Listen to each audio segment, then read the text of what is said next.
All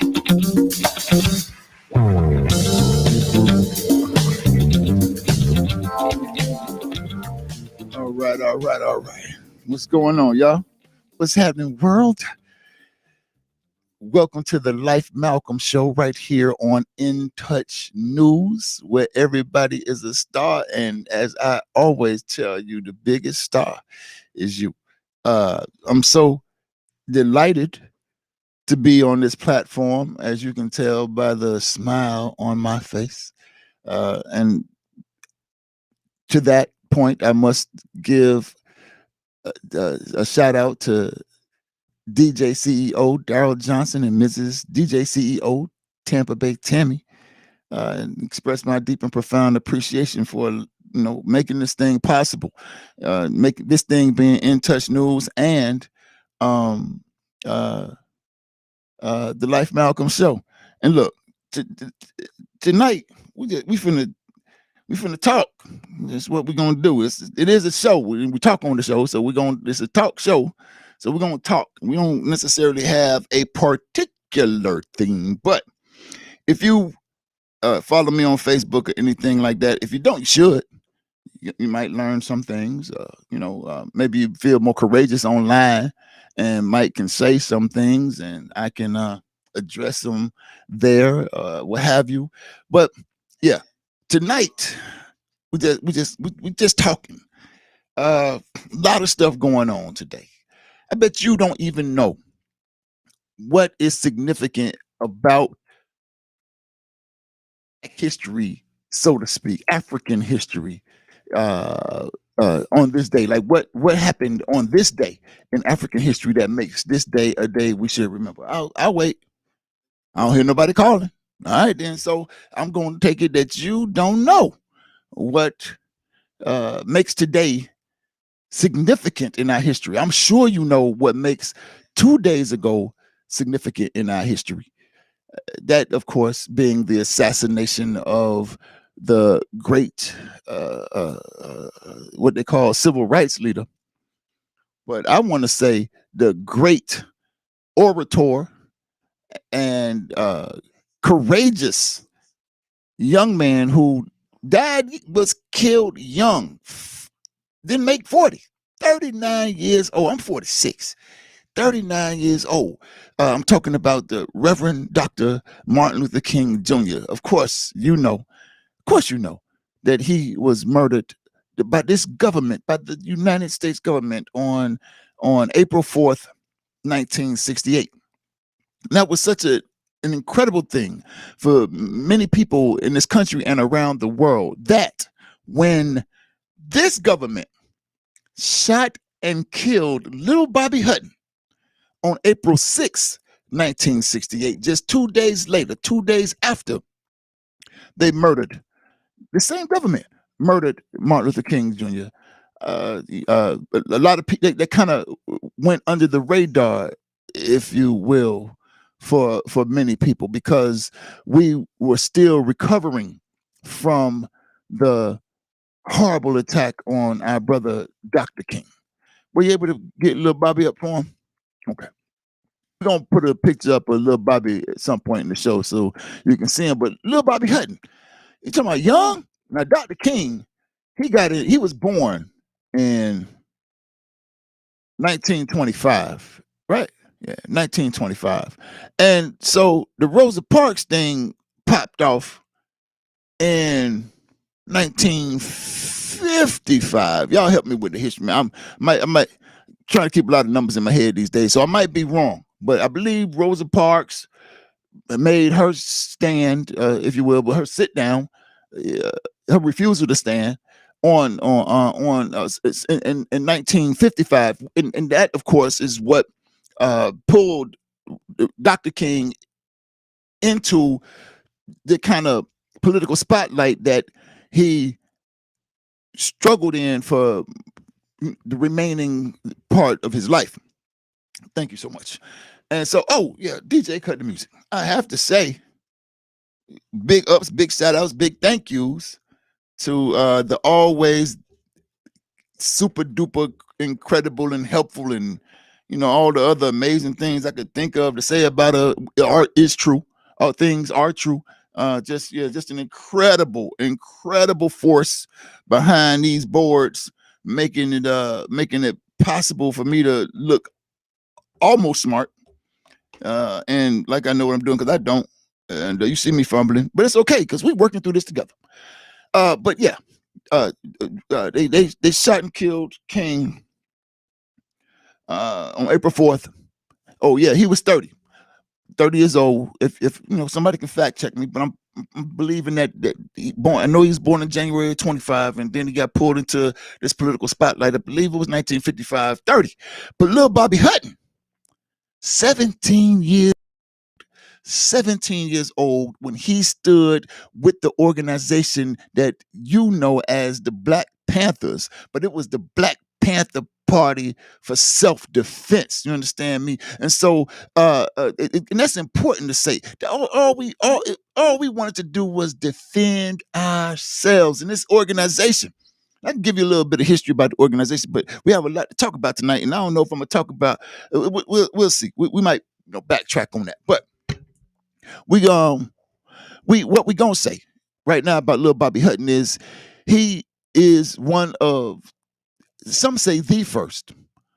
I'm gonna say one of because we don't really know, but he was among the first members of the Black Panther Party killed, and that was a tremendous thing. It shifted the party. It shifted the way the African revolutionary organizers, African working class organizers in this country moved, as we waged the tremendous struggle that we waged in the 1960s against the oppression of the United States government.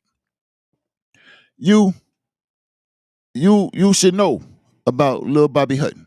And hopefully, like I say, we'll get a picture up for you before the show is over. And even if we don't, you can get a picture up yourself. Google, you Google everything else. Google Bobby Hutton, Lil Bobby Hutton, Bobbyhutton, Lil Bobby Hutton. All right, so just wanted to say that. Also, speaking of being killed by this government, although he's still breathing, by all accounts, he's in bad shape. Our brother DMX. This government is responsible for everything DMX is going for right now. Listen, colonialism will make you do all kinds of things to your body. Like go get a vaccine and stuff like that. You understand? Do drugs, try, drink till you drunk, and slave all day and hurt your neighbor, and colonialism is responsible for everything wrong with African people in this country. We'd be all right. We were all right before white people came through. And this past Saturday, I was involved in a photo shoot for the In Touch crew, and we had a spirited discussion about whether African people used to do awful things to African people on the continent, like sell each other, enslave each other, and the rest of it. And these brothers with whom I had this conversation, they had some ideas about the world that just didn't match up with reality. White people, the colonizer, has a way of making you believe that the world is one way when it's really another. Malcolm said it best. They have a way of making you believe your enemy is your friend and your friend is your enemy. That's how skillful the colonizer is when it comes to manipulating the colonized. And so when you say to me, because I don't know if you know my background, and I told you we talking, so I'm gonna say a bunch of stuff. So I don't know if you know my background. I got a background now. Before I didn't have a background, just some guy walking around with a bullhorn and a little bit of little fire. Maybe some people would call it courage. Maybe some more stuff in me. But now I got a background. I'm a junior historian, and I got some other stuff that we could talk about one day. But believe me, when I say something, I know what I'm talking about, and I can prove it. I've written about it, read about it, and I know what I'm talking about. So when you can't just come up to me and tell me that Africans were selling Africans in Africa before white people came, because it's just not historically true.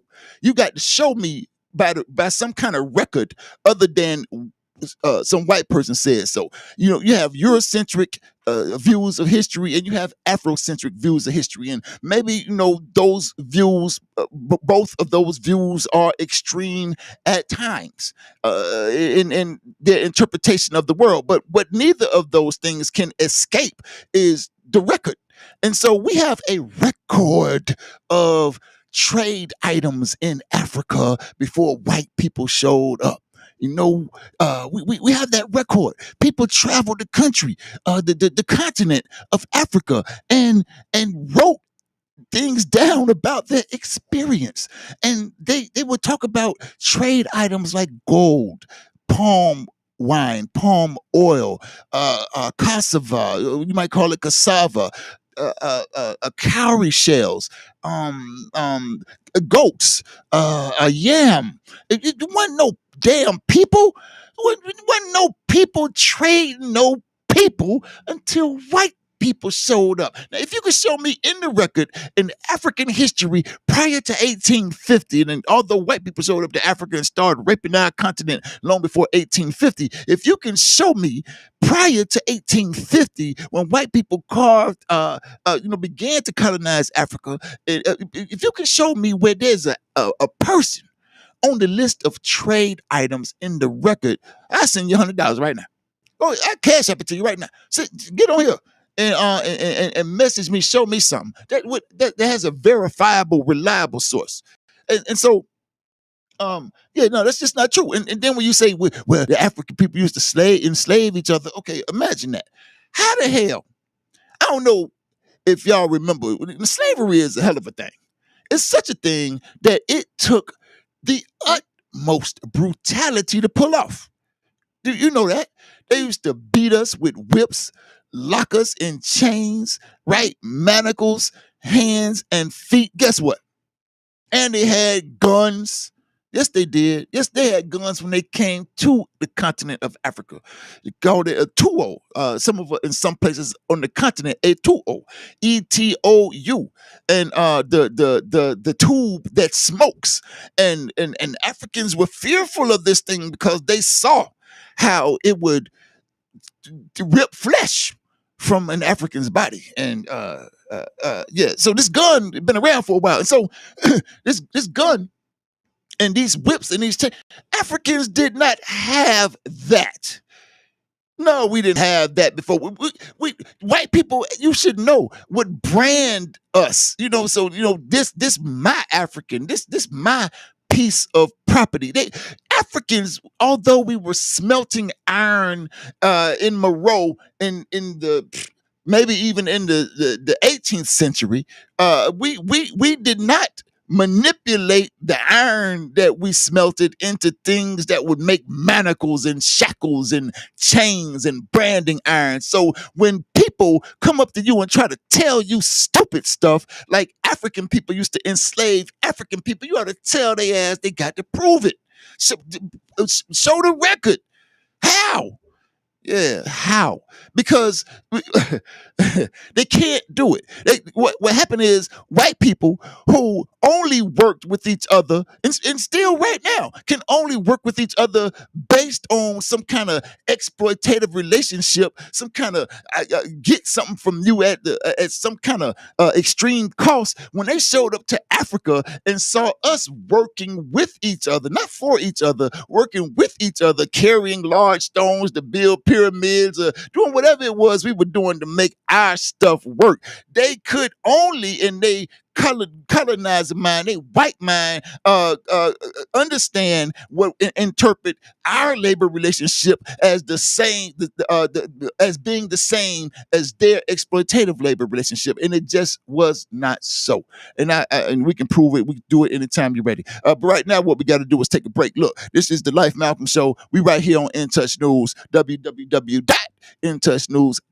gmail.com. And of course, you can call us at 444-813-444-9588. And I hope you do, because we finna talk that sugar honey iced tea. We'll see you in a few.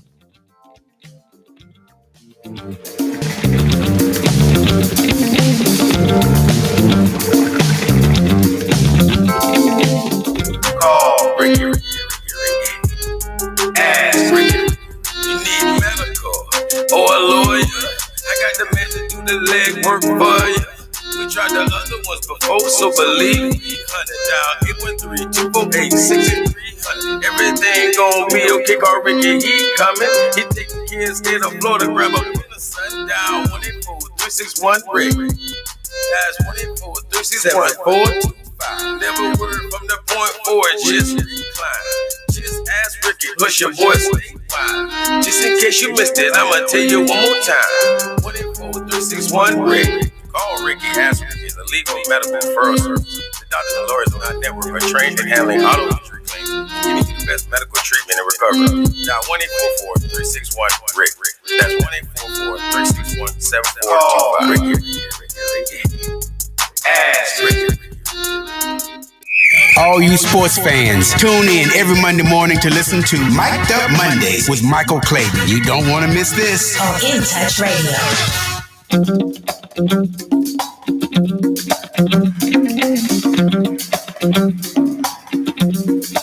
All right. And we back. Right here on In Touch News, where everybody is a star, but your star is starting to dim when you don't call in. And if you don't call in, holler at me. You's not the star I thought you were. So be the star you are and give me a call. Holler at your boy, man, because I want to look. I can talk. Look, matter of fact, I'm gonna go ahead and keep talking. Tell you something. So another thing you might not know: this is African. That's not true. Everything African, that is true for me. But this is National. I was gonna say African Poetry Month because that's what it is. But this is what they call national. I'm from the African nation, so yeah, hell yeah, this National Poetry Month. And understand when I say it, I mean the African nation. But they recognize this month in this country as National Poetry Month. And some of y'all might know I used to do a little something in the poetry world. Ran Tampa Bay. I'm talking about ran it for a long time. Anybody said I didn't, like we just finished talking about history, check the damn record. Yeah, nobody packed more shows. Nobody hosted more shows. Nobody performed at more shows. Nobody sold more CDs. Nobody put more people on the mic. Nobody paid more poets. Nobody, no. I used to run it. Check the record. But I got out. And you might say, well, damn. If you used to run it, why you get out? Let me tell you why. Poetry got foul in this city. And I'm not even, I'll tell you what. Because I got 6 things, maybe 7, that I want to talk about tonight. We're going to talk about it. If you read I told you, if you follow me on Facebook, you already know what I'm going to say. So we're going to talk about it. But I want to get into that poetry. Somebody done found the African selling Africans. Oh, caller, come in. Tell me who did it. Tell me about this nasty Negro you done found used to sell us before the white people showed up.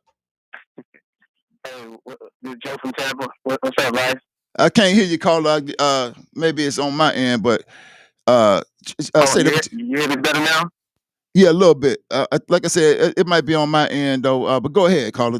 Tell us what your name is and why you're calling. What you want to say? Oh, this is Joe from Tampa. If you can't hear me clear, what's up, man? Oh, you loud and clear right now, and I miss hearing your voice, man. You know, I've gone home feeling bad when I don't hear from you on the Life Malcolm show. What's going on, brother? I got 3 things real quick. For one, my man that put the reference and we named that rabbit last week had me dying. I was laughing so hard when he called it when he said it.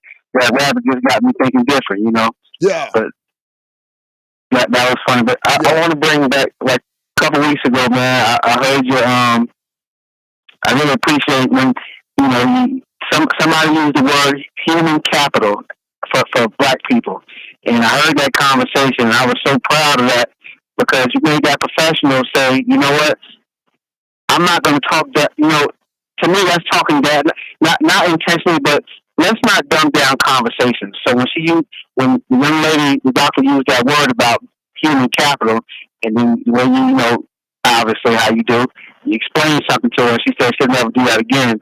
I appreciate that kind of stuff because I dislike when somebody dumb down a conversation. If I don't understand, let me ask the question so I can get an understanding. You know what I'm saying? Don't dumb down a conversation for me. No, And that's it's so 100. funny you mentioned that poetry. Yeah, it's so funny you mentioned that poetry just then because, hey, that's what I know you for. And I think you're slacking. That's my opinion only. And I think it's a lot of stuff you could say right now and gather the people just to get a show, whether it's online or one time for the old things at the supper club or something, man. You got to stop slacking.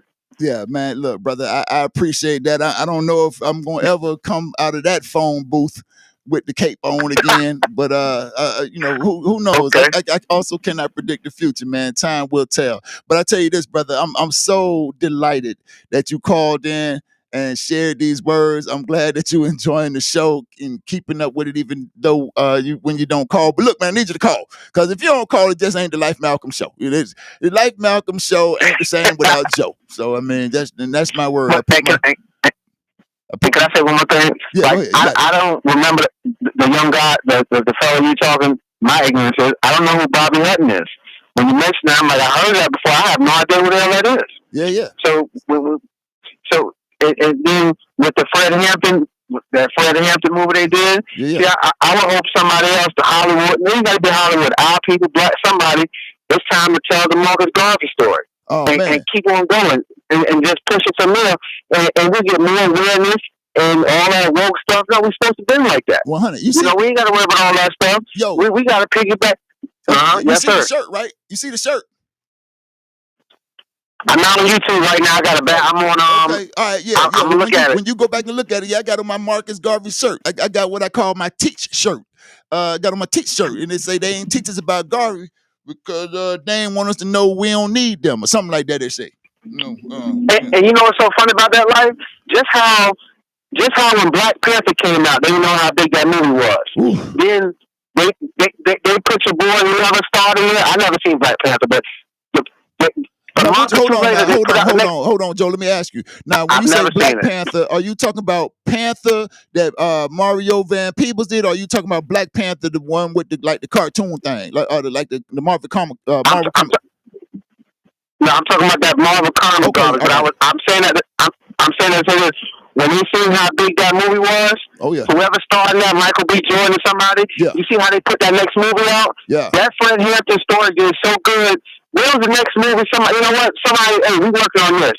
Just put it out there. It should be done by the end of this year or summer next time so we can look forward to it. Yeah. We got to capitalize just how the colonized capitalize.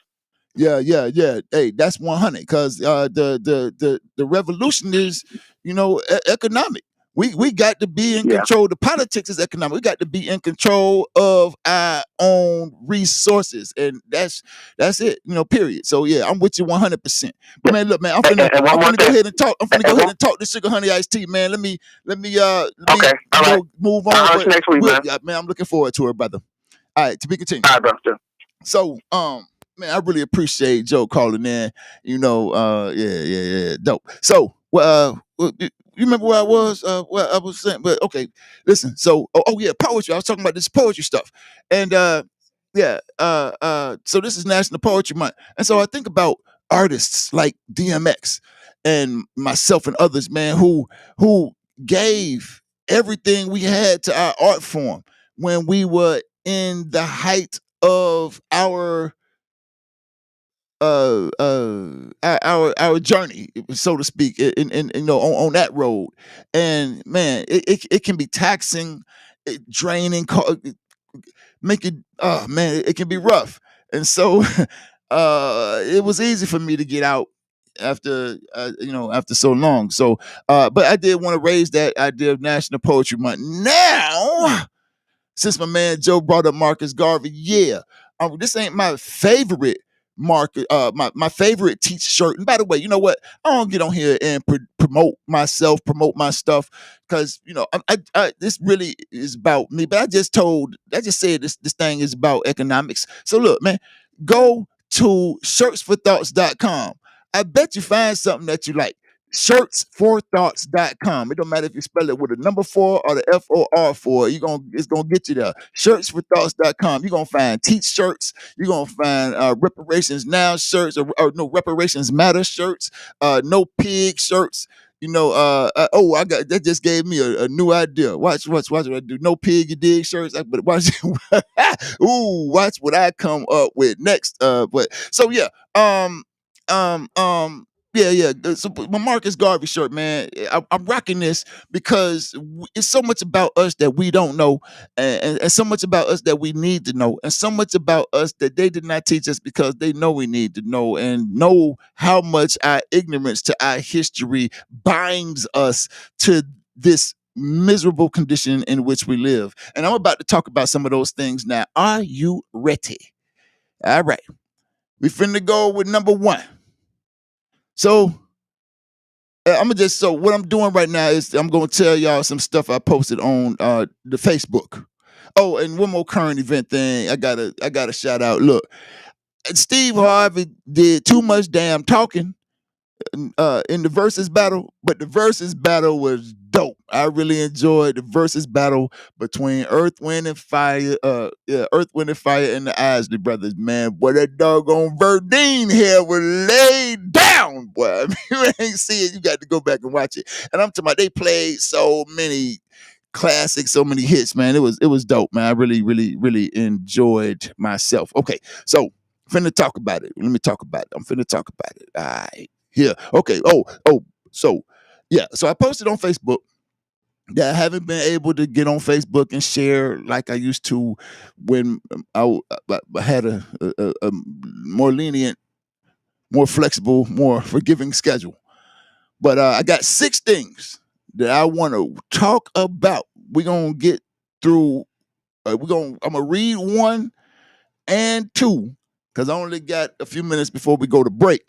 But I'm gonna read number 1 and number 2, and we're gonna come back and talk about them both on the other side of the break. So number 1, I said, I don't know what's most bizarre. And I don't really have to read it because I know what I said, but I want to make sure, these hating ass listeners trying to catch me won't say, that's not exactly what you said. So I'm gonna read it. I don't know what's most bizarre.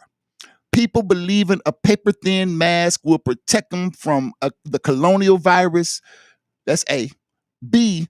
People believing the colonial virus vaccine is safe and effective. Or C. People believing any goddamn thing the colonizer says. I don't know which one is most bizarre. That's number 1. Okay.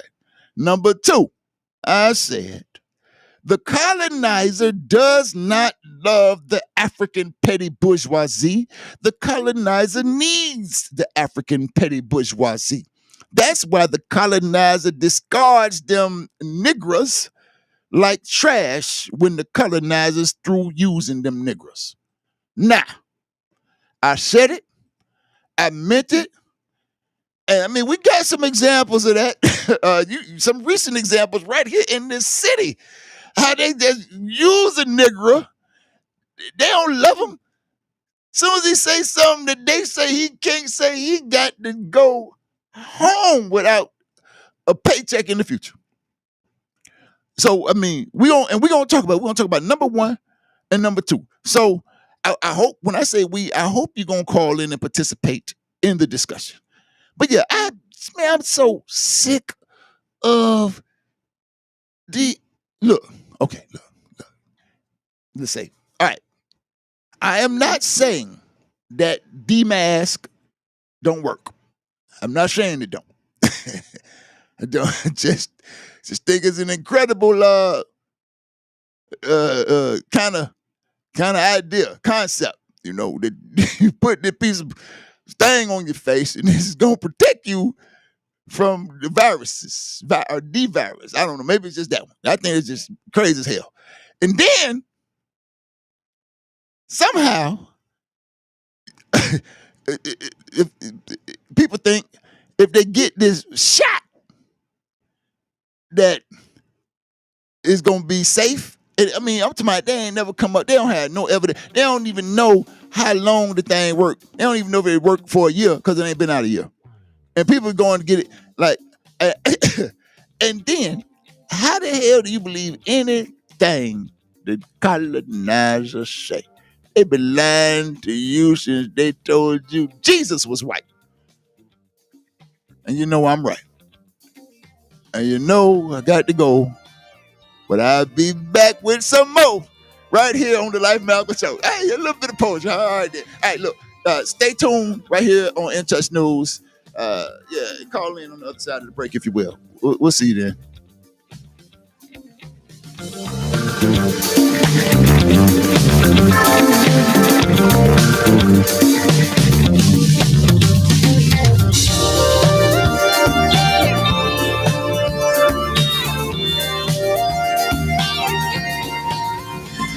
This brutal weather that we experience every year in Florida leaves hundreds of residents needing repairs to their property.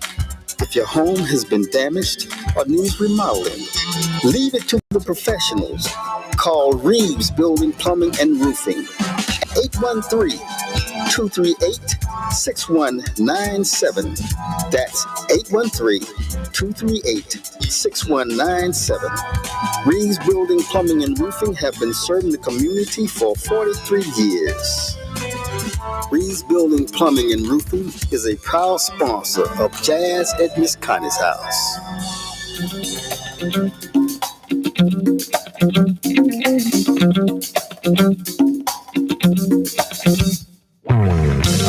All right. DJ cut the damn. Now, I'm usually singing her praises because she does such a wonderful job behind the boards. And tonight she is doing a magnificent job as usual, but my DJ ain't tell me that y'all can still see me when I go to break. So I just been in here doing all the stuff I normally do because y'all get a little screen say In Touch News with the pretty logo and all that. And I thought I was shielded by the logo. I was up here drinking water, banging on the table, But look, that's good for you. You'll get to see how I go. Little backstage peekaboo. All right. So that was one. I think we chopped up one. Here, look, you don't have to answer. You should ask yourself, though. Even if you don't answer, you should ask yourself, how the hell this makes sense? You're going to put some mask over your face, and that's going to protect you from getting sick. You're going to go get some shot that don't nobody know how it worked yet. And that's, you just taking a shot with the shot. And then, this how you just believe anything these people say. Just, when they ever told you the truth? When? When have they ever told you the truth? The United States, the greatest country, and the greatest colonizer. I mean, African people ain't nothing but the savages. The Indians, the indigenous people are the savages. They come over here still. All right, okay. So that's number one. Number two. The colonizer does not love the African petty bourgeoisie. What do we mean by the African petty bourgeoisie? We talking about that sellout class of Negroes. Now, they always been around. They ain't just emerged, but it's always been a sellout trader class. I'm talking about that class of Negroes that have been around probably before chattel slavery, but certainly emerged as an effective class during that period. And Malcolm talked about, I like to talk about Malcolm. I quote Malcolm like people quote the Bible. And Malcolm talked about this class. He when he told the story about the house, well, we can't say that word. The house Negro and the field Negro. Y'all, yeah. The house Negro, he ain't say it like that. In the field Negro. It's two different classes. The house Negro loved his master. Was happy to say, Malcolm broke it down, happy to say, I'm the only Negro on my job. And I heard that so many times. At the time I was young, I didn't realize I was listening to a house Negro. I'm the only Negro at my school. I'm the only Negro in my neighborhood. Like Malcolm said, you ain't nothing but a house Negro. But then you had field Negroes who hated the master. That field Negro Malcolm taught us was when the master's house caught on fire, the field Negro is trying to put out the house. I mean, the house Negro is trying to put out the fire. You know, the field Negro was trying to put out the house. That is real. But the house Negro was trying to put out the fire, kill his own self, trying to burn up, go inside, burn up, trying to put out the fire. You understand? But when the when the field Negro saw the fire, he prayed for a wind. You understand? And when the Malcolm said when the master got sick, the house Negro is like, Master, what's wrong? We sick? Is we sick? And Malcolm say when when the field Negro saw the master sick, he prayed that the master died. You understand? So it's always been these petty bourgeois Negroes, these Negroes who want so much to be like the colonizer. They'll do anything, the most embarrassing things you can imagine, just to get in the good graces of the colonizer, even betray their own people, their own nation, their own children, their own mama. They'll do it. They'll do it. And so the colonizer being able to identify these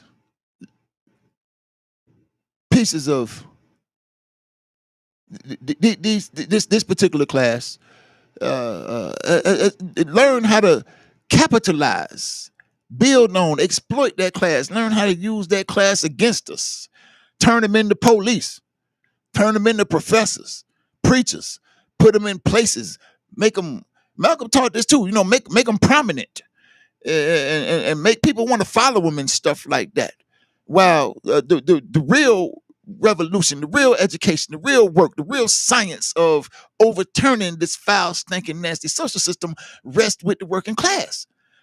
But what the petty bourgeois, the African petty bourgeois does though is mistake this colonizer's strategic use of the African petty bourgeoisie as some kind of love, some kind of affinity, some kind of they care, but you know it's not true.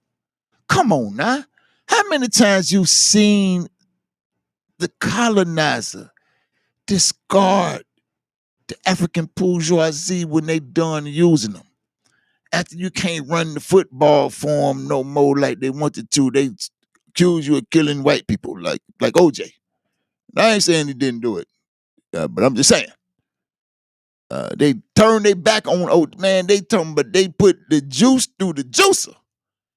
When what's that brother with the dogs? Michael Vick. Look here. I mean, I might have said it on this show. Michael Vick, one of the most talented Africans ever put on a football uniform and played on the gridiron. And because they say he might have fought some dogs or something like that, they took his whole life away. You understand? They didn't care. They did not care.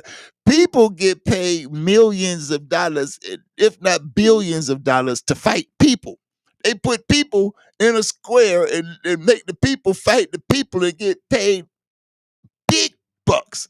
But Michael Vick maybe might have put some dogs in something other and made them fight and go to prison. I mean, do I have to go to the whole list? Michael Jackson. Look how they did poor Michael. And Michael loved him so much. He turned himself into something looked like an old ugly white woman. He wanted to be one of the most talented Africans in the world. Right? I'm talking about you should see these videos of this African when he show up, he just get off the plane and just people just pass out. You understand me? Just at the sight of him. He like 5'3", 120 pounds, you understand? And he just was not satisfied with his own African self because he wanted to so much be like the colonizer. And as soon as they could, and we have to talk about Bill Cosby, that is. I mean, come on, man. Just that when they done using you, and so it's important that the African petty bourgeoisie understands that the colonizer does not love you. The colonizer needs you. Needs because Malcolm also talked about how the colonizer would use the African petty bourgeoisie as a novocaine, like what the dentist squirting your jaw when they got the machines, they pulling your tooth out, drilling it, and they know the dentists know you're gonna fight them, but so you don't fight them, they put this stuff in your jaw called novocaine, and the novocaine don't stop you from suffering. It just make you suffer peacefully. And that's you can always hear the African petty bourgeoisie. They always telling you, suffer peacefully.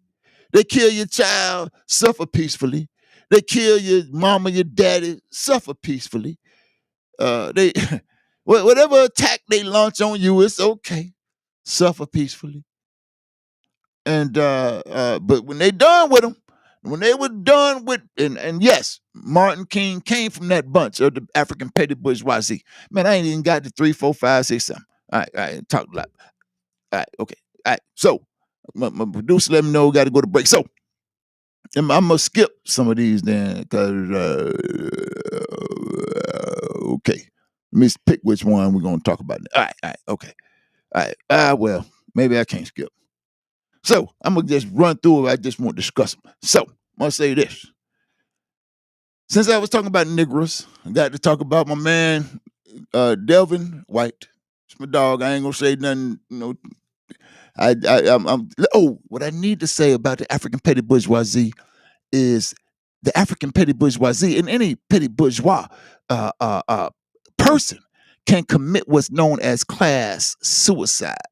Yeah, and so class has always been there, but this stupid idea that it's not race now, it's about class. No, that's stupid. It's always been about colonialism, and inside that nasty thing, you have these class divisions. Some who trying to protect colonialism, suck up to colonialism, blend in with colonialism, reform colonialism, enforce colonialism, and those of us who trying to tear that thing down with everything we got, and so.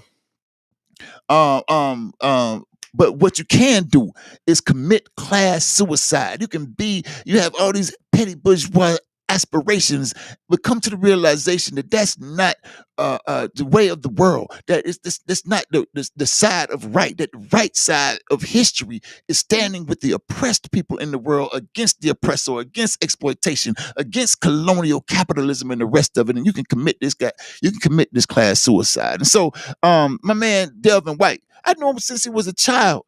And so when I call him my man, I mean, a pig is a pig is a pig. And I tell him when I see him, I ain't got no love for that. But he has the opportunity, just like every African in the police force, to commit class suicide, get on our side, sabotage every investigation you in. Let my people go. You understand? Sabotage every investigation in which you are involved. Let us know you on our side. Show us where to get a handcuff key. Pass them out. Yeah. Well, listen, I'm just saying. I'm not. For example, if we were to make a movie, I'm saying that's the kind of thing because I don't want somebody to say I'm on the airways promoting illegal activity. I'm just saying, in if there was a movie about how to commit class suicide, that would be a hell of a thing. But African passing out handcuff keys. But since I brought up look, how in the hell is the Tampa police chief colonizer, the chief colonizer, gonna act like he don't understand the authentic inherent differences between people and the context that comes with that? He gonna say, well, I can't fire, I can't not fire the black dude if I'm gonna fire the white dude for saying this word. Come on, man, it's different. I bet you that the Tampa Police Department and every one of the precincts has bathrooms for men that are separate from the bathrooms for women because they know the difference between people. And I bet you that some of the bathrooms got urinals and the other ones don't because they understand the difference between people. But when it comes to colloquialisms and the way we talk to each other and the way we relate with each other. Oh, all of a sudden he's some big dummy who can't understand context. Yeah. If y'all believe that, well, hell, y'all believe in the mass stuff. So hell. All right. So look, we're gonna be back on the other side of the break. And call in 813-444-9588. What you got to say about it? Oh, I forgot. Oh, my screen ain't coming.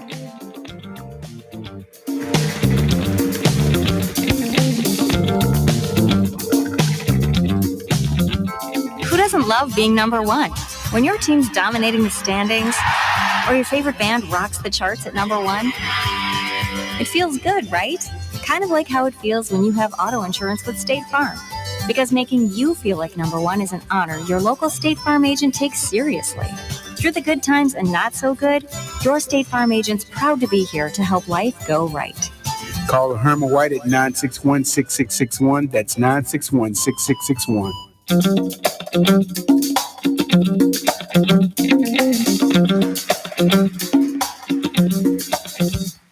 All right. So we back from the last break of the day. I got gonna get through these fairly quickly since I'm talking about Hacksaw Brian Duggan, the chief colonizer. His ass needed to be silenced. I'm just telling you, because who is here to tell us how to talk among ourselves? And my last word on that is that the chief, hopefully not the last word, my last word tonight on that is that the chief colonizer is the poster child for the paternalism that epitomizes colonialism. Yes, I said it. Who the hell are they to tell us what to do and how to be and when to talk? And who the hell are they?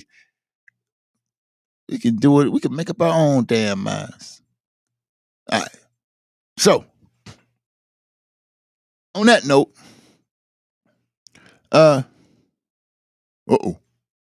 decline that call. The other, so yeah, this $27 million settlement around the George Floyd murder. Some people misunderstand that, what it means, the significance, what it is. And y'all know, I ain't no shame in my game. I mean, I know Ben Crump. You seen me in pictures with him. You all right, dude. I mean, for whatever that means. But that don't mean he got it right.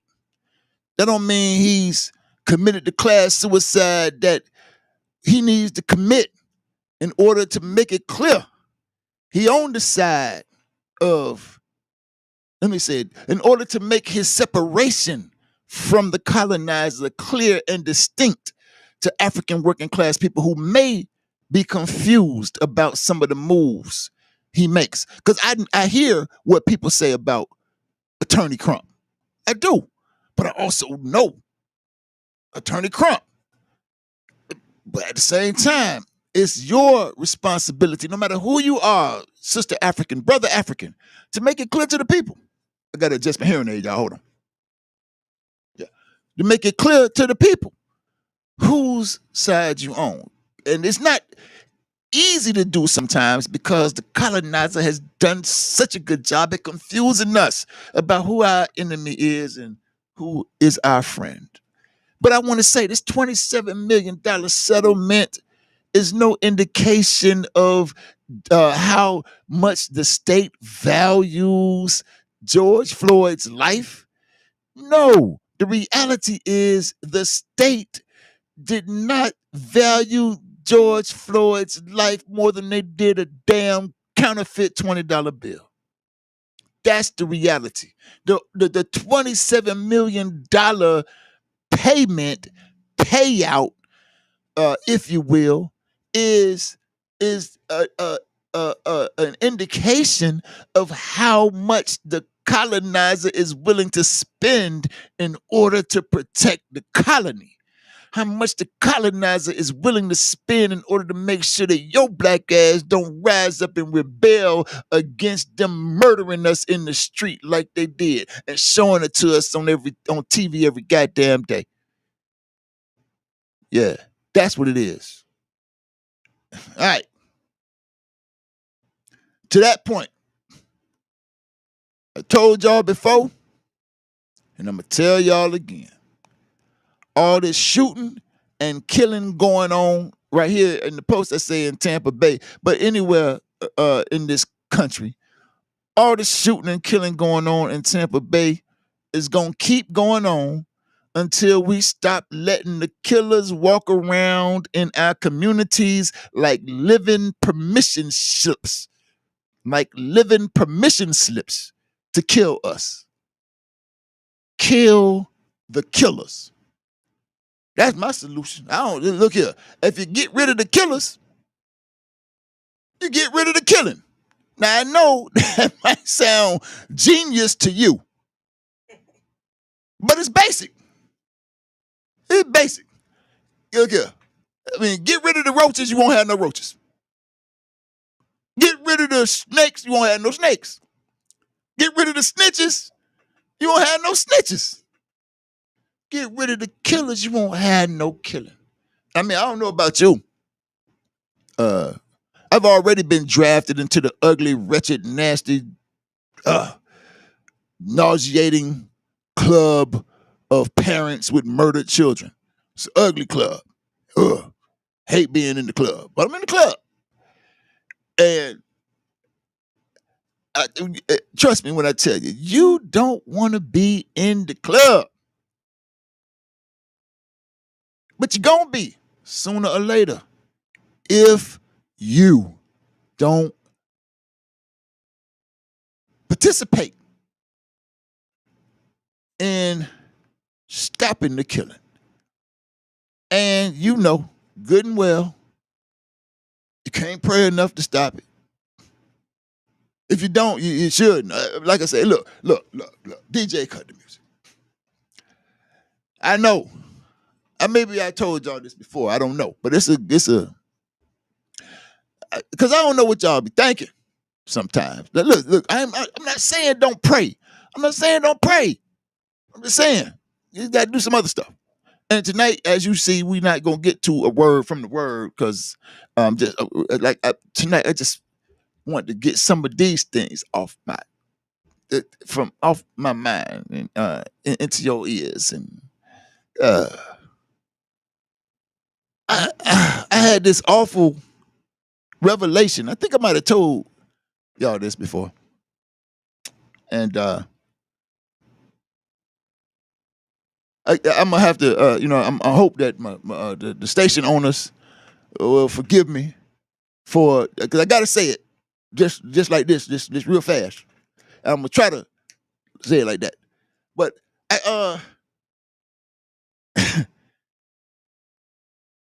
I used to wonder why people wouldn't come in to the poetry shows when there was so much positivity.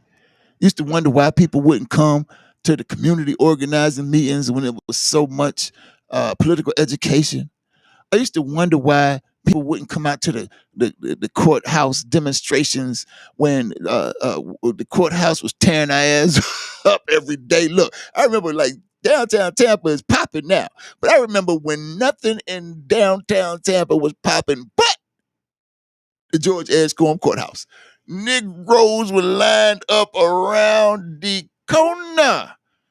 Got to get up in that courthouse, you understand me, or go to the jailhouse. I remember all them buildings that they had downtown were empty until they moved Negroes up out of Central Park, out of North Boulevard homes, and pushed us out of close to downtown. Yeah. Those buildings, white people weren't. They waited until they got themselves, away from the colonized before these things were popping. The only thing popping was the George, and I was like, we passed that. I was like, why these Africans don't want to be a part of this? And then just other things, political education. Like why Africans don't want to participate in? Like Africans, why you don't tune into the Life Malcolm show? Why this thing should everybody should be watching this right now. Cause where else you gonna get this on a Tuesday night? This the best place to be on a Tuesday night. The Life Malcolm Show right here on In Touch News. Tell me it ain't. Prove it to me when you say it. But but I used to wonder why, and sometimes, before my political maturity, be some kind of like demoralized by that fact. But then one day, as my friend Fred would say, gotta fix my hearing aid, y'all. Hold on. As my friend Fred would say, Fred Evans, I miss Fred. I don't know if he dead or not. I'm just saying I miss him because I ain't seen him, 20 years or more.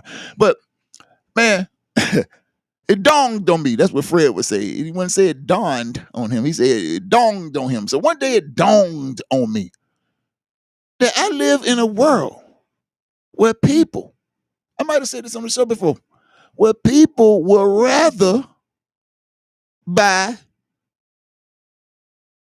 shit smell spray instead of learning how to eat better so their shit don't stink.